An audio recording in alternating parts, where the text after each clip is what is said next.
On the bass fiddle from Loretta Lynn's hometown, Johnson County, down around Van Lair and Paintsville, Kentucky. You couldn't hook him wrong. He's a great guy too. I love him like a brother, and his name is David Bowling from Paintsville, Kentucky. Well, my name is David Bowling, and I've been a bluegrass musician for, I would say, 50 years. I started out in I was born in 1960. I'm 60 years old. And when my dad had a band when I was young, and he had a bluegrass band that played quite a bit.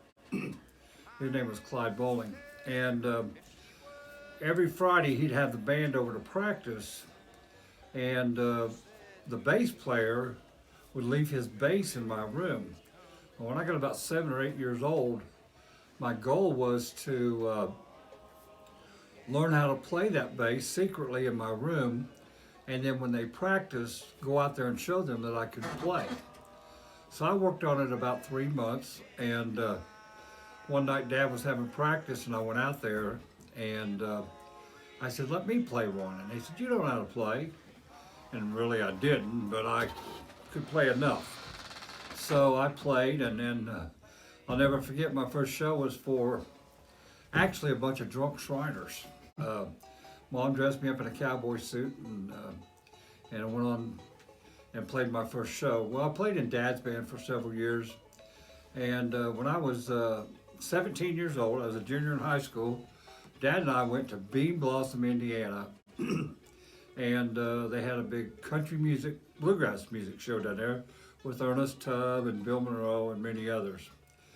Well, and they'd mentioned, the Bill Monroe band mentioned that their bass player had been killed in a car accident, and they had a fill-in bass player. So Dad jerks me up and takes me backstage and says, here's your next bass player, to Mr.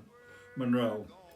And so he told me to meet him at Fort Wayne, Indiana at the Embassy Theater to try out in 2 weeks. So I went up there and I got the job. Well, consider now, I was only a junior in high school, so the agreement was that I would play the summer on tour with them and then move back home in the wintertime.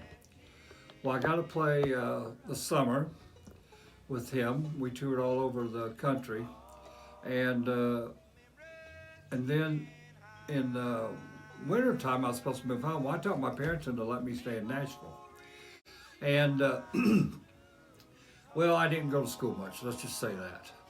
But on my parents, this was one of the highlights of my life. On my parents' 25th wedding anniversary, Mr. Monroe called me up and asked me to play the Grand Ole Opry with him. And I said, definitely I'll play it with you. So it was the first time I was on the Grand Ole Opry. Well, I called my parents up in Indiana.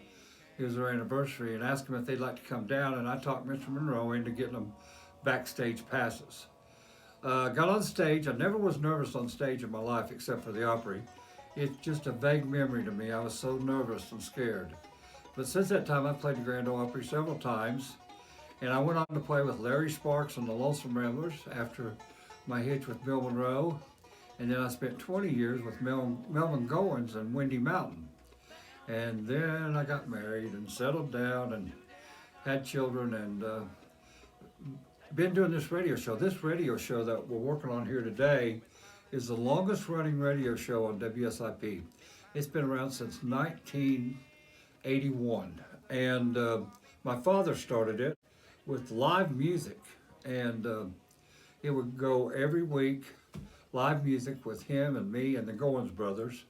And then when he passed away, we started doing more interviews and radio spinning records and things like that.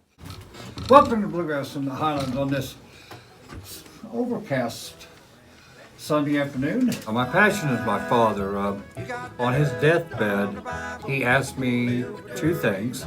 He asked me to keep the radio show going because it helps so many people, and it kept bluegrass music alive in the mountains of eastern Kentucky. I'm Dave Bowling, I'm glad to be here. And he asked me to keep the band going, keep the boys busy, he said. And I did that as long as I could. The band members went to other bands and where they had a more steady income because he wasn't doing the booking. But I've kept the radio show alive out of honor for him and helping other people.